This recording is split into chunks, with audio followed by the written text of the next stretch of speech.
देखो जिससे ने बनाया यहाँ देखो, समांतर श्रेणी ज्ञात कीजिए जिसका यानी इस बार एपी निकालना है। क्या निकालना है? एपी ही बताना है। हर एक बार एपी दिया रहता है, इस बार एपी ही तुमको बताना है। क्या दिया है? जिसका पांचवा पद 15 है, तो पांचवा पद को क्या लिखते हैं समांतर श्रेणी में? A5। तो लिखेंगे A5 कितना दिया हुआ है, लिख दिए। तथा तीसरा और आठवें पदों का योग 34 है। तीसरा पद और आठवां पद को जोड़ दिया। योग का मतलब क्या होता है? जोड़। 34 है। तीसरा पद को A3 कहेंगे और किसको जोड़ा? आठवां पद। आठवां पद को A8 कहेंगे। बराबर कितना है?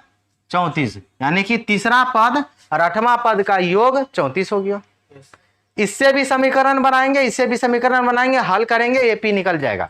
पहले ए निकाल लेंगे, मतलब पहला पद निकालेंगे, और डी भी निकाल लेंगे। पहला पद डी पता है, जब तक कहेगा निकालना उतना निकाल लेंगे।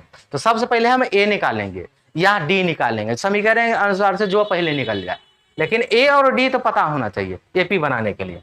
तो इससे बना लिखना, चूंकि हमको क्या दिया है? A15 बराबर A15 का, तो A5 बराबर करता है 15। A5 का विस्तार करो। A5 का विस्तार क्या होता है?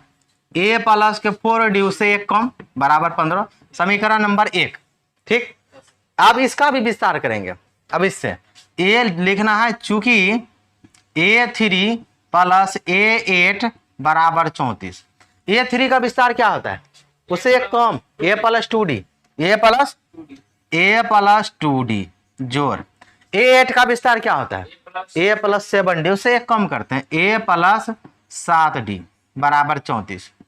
A को A के साथ जोड़ लो, D को D के साथ जोड़ लो, और हमारा समीकरण बन जाएगा।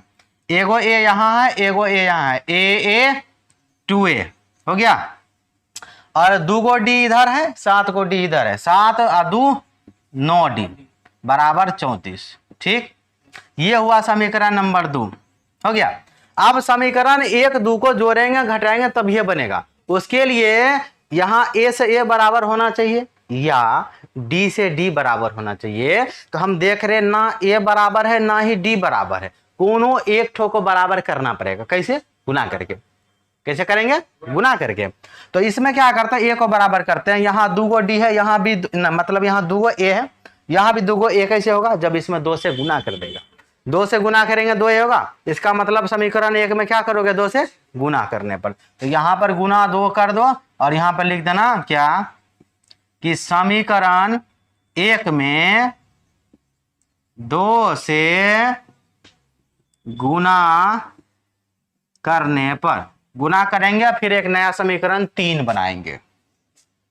2 से A में गुना किया 2A प्लस है, 2 से 4D में गुना किया 4 दूनी 8D, कितना हो गया? 8D बराबर, और 2 से 15 में किया 15 दूना 30, एक नया समीकरण 3 बना। अब समीकरण 3 और 2 को क्या करेगा? जोड़ेगा कि घटाएगा? दोनों जगह यहां भी प्लस में 2A है, यहां भी प्लस में 2 है, दोनों जगह समान चिन्ह है, तो घटा दो। क्या कर दो? घटा दो, हो गया। तो समीकरण 2 तथा 3 को घटाने पर, कौन सी करने पर? पहले 2 का नाम लिया तो 2 उठा के लाओ, ये 2 है, 2A प्लस के 9D बराबर के 34। समीकरण 3 2A प्लस के 8D बराबर 30। घटाना है तो माइनस, ये भी माइनस, ये भी माइनस, प्लस का चिन्ह माइनस बदलेगा, ये दोनों कट गया। 9 में से 8 को D गया, क्या बचेगा? D, और 34 में से 30 घट गया 4, D का मान कितना आ गया? 4। अब D निकल गया।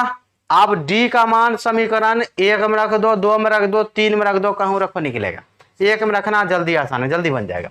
यहाँ अब लिखेंगे D का मान समीकरण 1 में रखने पर, तो रख दिए। समीकरण 1 क्या है? A प्लस 4D बराबर 15, तो लिखेंगे A प्लस 4D बराबर 15। ठीक, कहां पर मान रखना है? D, D के साथ 4 कुंची में, गुना में, तो डी का मान गुना में रहेगा, तो ए प्लस 4 गुना डी का मान करते हैं 4 बराबर 15 हो गया। तो ए प्लस 4 गुना 4 16 बराबर 15, 16 उधर जाएगा माइनस में बदल जाएगा, तो ए बराबर 15 माइनस 16, तो ए का मान कितने हो जाएगा -1। क्योंकि बड़ा संख्या है 16 इसीलिए। अब ए भी निकल गया और डी भी निकल गया। अब एपी बनाना बहुत आसान होता है, हो गया। देखो ए का मतलब पहला पद निकल गया, अगर ए है तो ए मतलब पहला पद कितना हुआ -1, दूसरा पद को क्या कहते हैं A2, या तो डायरेक्ट निकलते जाओ। देखो अगर तुम्हारे पास ए है और डी है तो उससे ढेरी सारा पद बना सकते हैं जितना कहेगा। जैसे कि तुमको दूसरा पद निकालना है तो उसको A2 कहेंगे, A2 का विस्तार करो A प्लस डी, तीसरा A प्लस 2D, चौथा A प्लस 3D, इस तरह से विस्तार। यानी तो डायरेक्ट जोड़ते जाओ, -1 में 4 जोड़ देना -3, फिर 3 में 4 जोड़ देना 7, 7 में 4, 4 4 जोड़ ले जाओ, उसके अगले पद में खाली 4 4 जोड़ ले जाओ और एपी बनते जाएगा। चलो ए तो निकल गया, अब दूसरा पद निकालते हैं। दूसरा पद को A2 कहते हैं, ए प्लस क्या होता है डी, तो ए का मान कहते हैं -1 यहां से ले आएंगे, प्लस डी का मान कहते हैं 4, तो बराबर कहते हैं 4 में से गया 3 हो गया। A3 निकाल लो, 3 4 को निकाल लेंगे, A3 कहते हैं ए प्लस के 2D हो गया।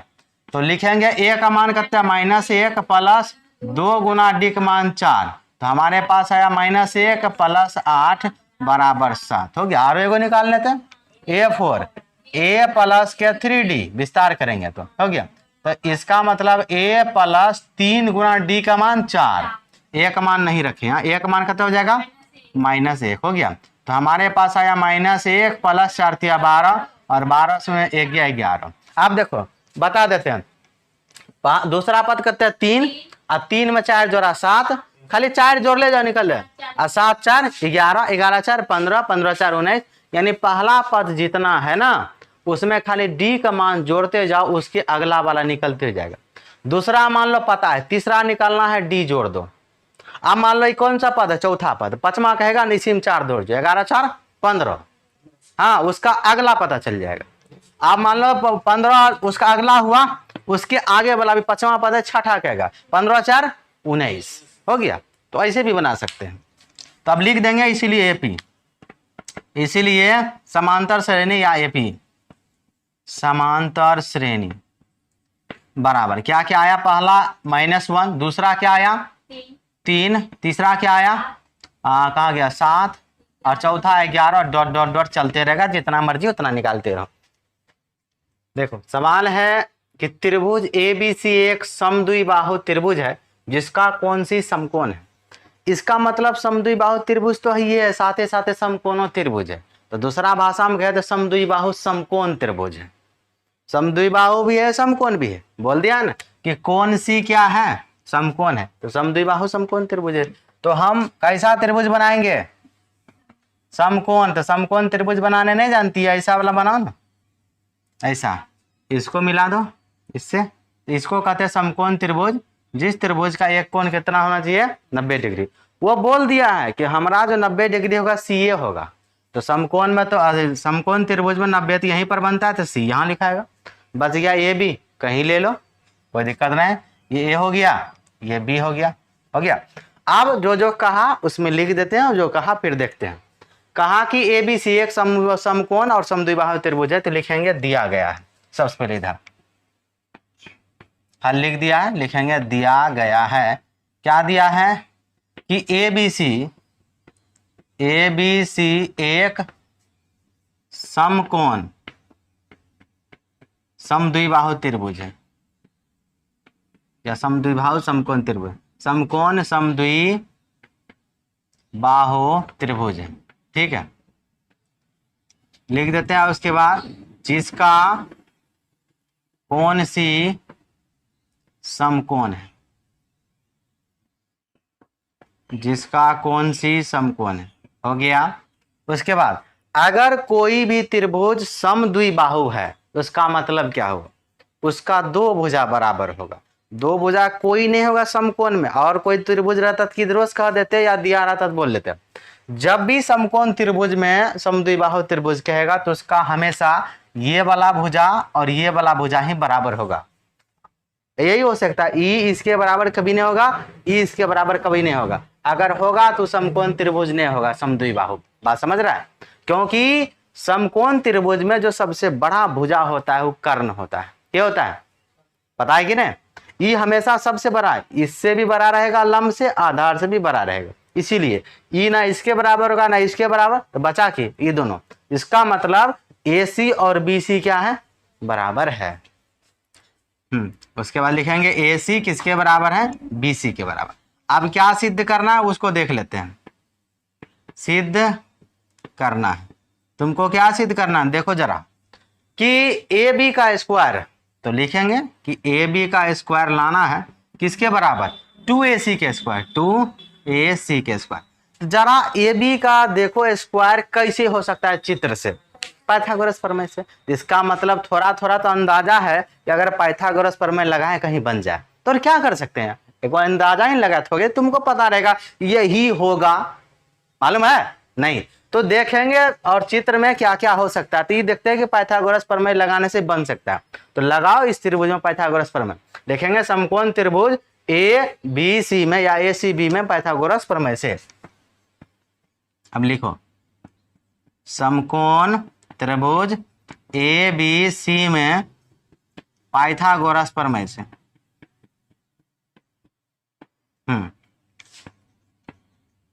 प्रमेय से तो पाइथागोरस प्रमेय जानबे करता क्या होता है? कर्ण स्क्वायर बराबर लंब स्क्वायर प्लस आधार स्क्वायर। जरा बताओ इस त्रिभुज में कर्ण क्या है? AB जो सबसे बड़ा, तो कर्ण का स्क्वायर का मतलब AB का स्क्वायर बराबर लंब स्क्वायर, लंब क्या है? AC, ये लंब हुआ और ये BC आधार हुआ, ठीक है? तो AC का स्क्वायर तो हमारे पास आएगा कि AC का स्क्वायर जोड़ आधार के है BC का स्क्वायर, BC का स्क्वायर। ध्यान से देखेंगे तो एक तरफ का जो बायां साइड का है वो आ गया, उधर चेंज करना है। उधर प्रूफ में क्या लाना है? 2 AC, तो एगो AC है आरो एक AC बना देंगे तो एगो AC 2 AC पड़ जाएगा। तो यही BC को बस क्या बना दो AC, तो वो कहाँ से हो सकता है? यहाँ BC किसके बराबर है? AC के बराबर, बस इसको बना दो। यहाँ पर लिखेंगे कि अब AB का स्क्वायर बराबर AC का स्क्वायर अब प्लस BC क्या लिखेंगे? AC का स्क्वायर। आप लिख देना, नहीं तो देखने वाला कहीं चौंक नहीं जाएगा बरका ये जो है BC की जगह AC कहाँ से गया इकट्ठे। उसके कारण देख देंगे कि AC किसके बराबर है? BC के बराबर। इसीलिए हम BC के बदले AC लिख सकते हैं या AC के बदले BC, जैसा जरूरत उसे चेंज कर लेंगे। तो AC क्या हो गया? 2 AC पुर्त हो गया, यही तो लाना था। तो हमको लाना था AB का स्क्वायर बराबर AC 2 AC का स्क्वायर हो गया प्रूव्ड। खत्म कहानी। देखो पहले सवाल पढ़ लो। दो संख्या का योगफल 50, इसका मतलब कोई भी दो संख्या का जोड़ो 50। वैसा ढेरी संख्या 25 25 50 30 20 50 40 10, लेकिन पता नहीं कौन है, ऐसा कोई दिया नहीं, लेकिन दोनों के जोड़ने से 50 होगा। एवं अब यहीं से खेला शुरू होता है, उनमें से एक संख्या, यहीं पर यही पूरा लाइन में दोनों संख्या लिखा हुआ, उसको निकालना है छांट करके। उनमें से एक संख्या कितना है? दूसरी संख्या की 7/3 गुनी है। यानी कि पहला जो संख्या हो कितना है? जितना दूसरा संख्या है उसका 7/3 गुना कर दो तो पहला निकल जाएगा। तो दूसरा क्या होगा? x। दूसरा क्या होगा? दूसरा x मानोगे तब ना तुम्हारा पहला निकलेगा। यहाँ देखो उनमें से एक संख्या कितनी है, तो दूसरी जितना है उसका 7/3 गुना कर देंगे तो क्या निकलेगा हमारे पास? पहला। हाँ क्या निकलेगा? पहला निकलेगा। आया बात समझ में? तो यहां पर हम क्या करेंगे? सबसे पहले तो हल लिखो, उसके बाद किसको मानेंगे? पहला को x की दूसरे को? दूसरा को। यहां पर लिखेंगे कि माना दूसरी संख्या बराबर क्या? x। तो पहली संख्या कितना होगा? हो गया पहली संख्या बराबर, यहां पर लिखा हुआ है एक संख्या दूसरी की 7/3 गुनी। दूसरी कितना है? इतना। दूसरी का 7/3 गुना हो गया। कहने का मतलब हो गया 7x/3, दूसरा निकल गया। तो हमारे पास पहला भी आ गया, दूसरा भी आ गया। अब ऊपर का लाइन फर्स्ट टाइम क्या बोला है, दोनों को जोड़िए 50 हो जाएगा, लिखा है ना, दो संख्याओं के योगफल 50, तो पहला भी आ गया दूसरा भी आ गया, दोनों को जोड़ो 50, दोनों को जोड़ो 50, तो उसको क्या लिखेंगे प्रश्न से, उसको क्या लिखेंगे, हाँ प्रश्न में जो बोला है उसके अनुसार से लिखते हैं प्रश्न से। इसका मतलब x प्लस 7x/3 दोनों को जोड़े किसके बराबर, 50 के बराबर, इसको भी बटे में बनाओ। अब लघुत्तम ले लो नीचा नीचा, 1 और 3 का लघुत्तम कितना, 3 हुआ। अब यहाँ पर 3 लिखो भाई, हो गया, 1 से 3 में भाग दिया 3 बार में, और 3 को 1 से गुना किया 3x, अब प्लस यहाँ दोनों समान है तो ऊपर को भी समान होगा, तो 7x बराबर कितना 50, ऊपर जोड़ लो 7x 3x कितना हो गया 10x, अब बटे 3, अब बराबर उधर कितना 50 हो गया। अब देखो यहां से हम डायरेक्ट मान निकाल सकते हैं, जरा इसको कुछ इस तरह से भी लिख सकते हैं, बनाने बारी बारी तुम 3 को पहले उधर भेज दो फिर 10 को भेजो, अगर उससे भी बचना है तो हाँ उधर डायरेक्ट 10/3 को भेज दो, 10/3 उधर जाएगा तो कौन चीज बदलेगा 3/10, नहीं समझ में आता तो उसको ऐसे भी लिख सकते हैं एक लाइन, 10/3 और गुना कौन ची x बराबर कौन ची 50, जल्दी लाइन बचेगा फटाक से बन भी जाएगा, ठीक है। अब 10/3 है x के साथ गुना में, गुना का चीज गुने में आएगा लेकिन बटे में होना चाहिए उधर पहले, तो इधर लिखना पलटी करके बस गुना में, ठीक है, तो ऐसे लिखेंगे इसको। तो हमारे पास आएगा x बराबर उधर पहले कौन सा संख्या है 50 और गुना का चीज गुने में आई 10/3 हो जाएगा 3/10 हो गया, तो ई कोना कोनी 10 × 50 कट गया, और x का मान कितने हो गया 5 × 3 15, 5 × 3 15, x किसको माने थे दूसरी निकल गया, तो पहली यही न है, तो पहला संख्या निकालते हैं, इसीलिए पहली संख्या, तो हमारे पास जो आया पहली संख्या कितना माने है 7x/3, तो यहाँ पे लिखेंगे 7x/3, इसमें x का मान रख दो, 7 और x आपस में क्या चीज में गुना में, यहाँ पर 7 और x आपस में कौन चीज में गुना, तो यहाँ पर लिखेंगे 7 गुना x का मान कितना 15/3, और 3 से 15 क्या बार में कटेगा 5 बार में, और हमारे पास है 7 × 5 35, तो ये 35 कौन सी निकला पहली संख्या, कहाँ y कहाँ है रे बुर्बक, 35 कौन सी निकला पहली संख्या, तो सब इसलिए लिख देंगे दोनों एक के बाद, इसलिए पहली संख्या बराबर 35, और फिर दूसरी संख्या कितना निकला, दूसरी संख्या बराबर 15, दोनों की जरूरत देखो 50 नहीं हुआ, 35 15 कितना हुआ 50 पुर तो गया।